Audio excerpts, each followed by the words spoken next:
This is Din Djarin, aka the Mandalorian.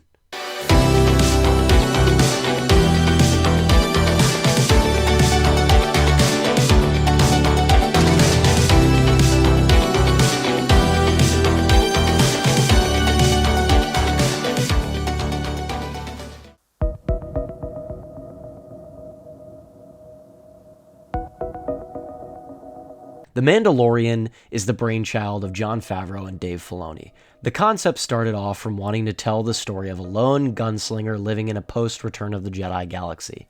Dave Filoni has always been a huge fan of the Mandalorians and has explored them a great deal in his animated shows. The two wanted to combine the concepts of the lone gunslinger thrusted into adventure and the Mandalorian people into a new live-action show for Star Wars.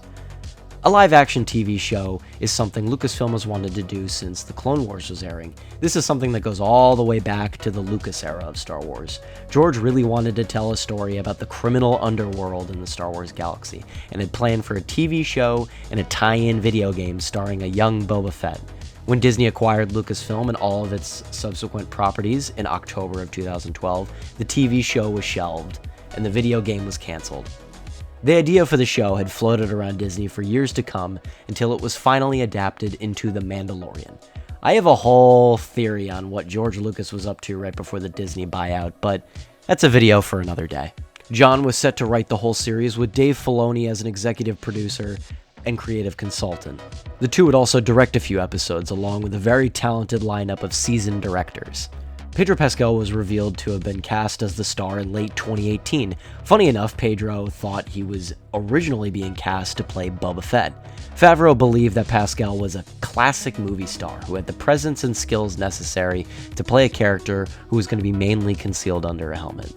The show was an instant success with its space western feel, great acting and special effects, and the mystery behind this baby, the same species as Yoda, who would become known as Grogu.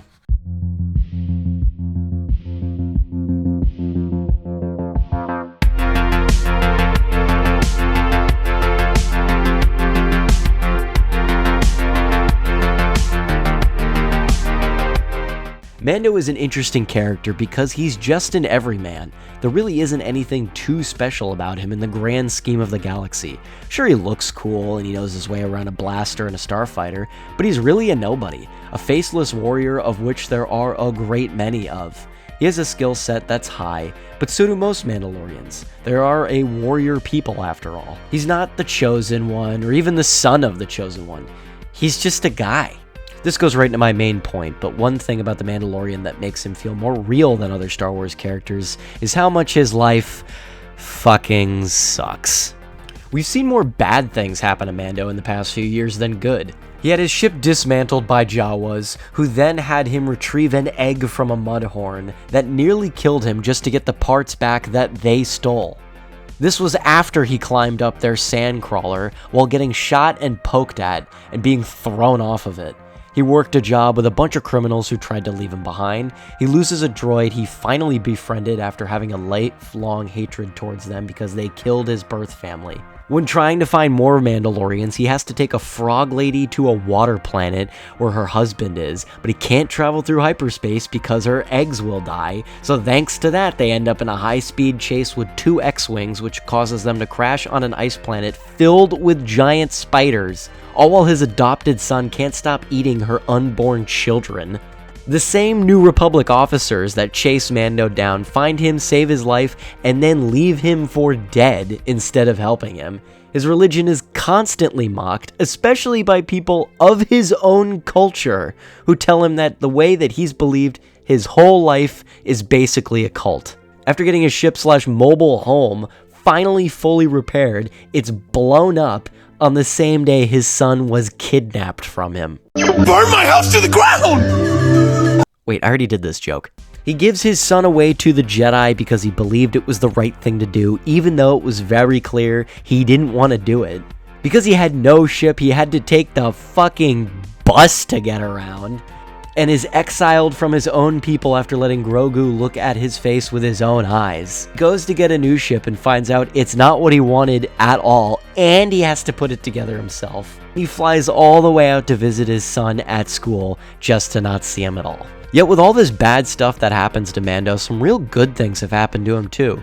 He made lots of friends along the way, he got an adopted son that he cares for deeply, that he got to be reunited with. That ship he didn't want at all, he develops a quick connection with, being something new and different that he built himself. He ends up with the Darksaber, the most noble thing any Mandalorian can have. Even after everything that happens to him, he always gets back up and keeps fighting. Under that helmet, monotone voice is a man who truly cares about them close to him, and that's why it's hard not to like this character. He's an honorable man that just wants to do what's right. Even though as much as he cares about his religion, you can see sacrifices he's willing to make to save the ones he cares about. Removing his helmet twice to save Grogu. You can see how visually uncomfortable he was, having all these people look at his face. But he did it because he believed it was the right thing to do and the only thing he could do. And I think things like that are going to show how he's going to break off from the whole cult-like sect that he's been following, and maybe even show them that it's not the right way,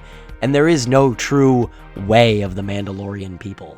I think these are all things he's going to discover as the show goes on. But I love the Mandalorian. It's no secret he's one of my favorite Star Wars characters, and he's probably one of the most interesting characters in pop culture in recent days. He lives by things anyone can get behind. No matter how much life knocks you down, you should always get back up. Because you never know what might happen. Who knows, maybe you'll end up as the accidental ruler of your homeworld. That could happen. But I'd love to hear why the Mandalorian is your favorite character, or one of your favorite characters, down in the comments below. And I hope you guys enjoyed this first take on the galaxy's finest. I'm going to expand this series way more in the future as I dive into more characters, maybe ships and locations. We'll have to see. We're going to stick with mainly characters for now. Future installments may be a little longer than this episode as we get into it, but it's a series I'm really looking forward into doing. I had a lot of fun writing this script, and I had a lot of fun talking about The Mandalorian, and I look forward to doing more of these in the future. So I hope you guys enjoyed this, and as always, I'll see you in the next video.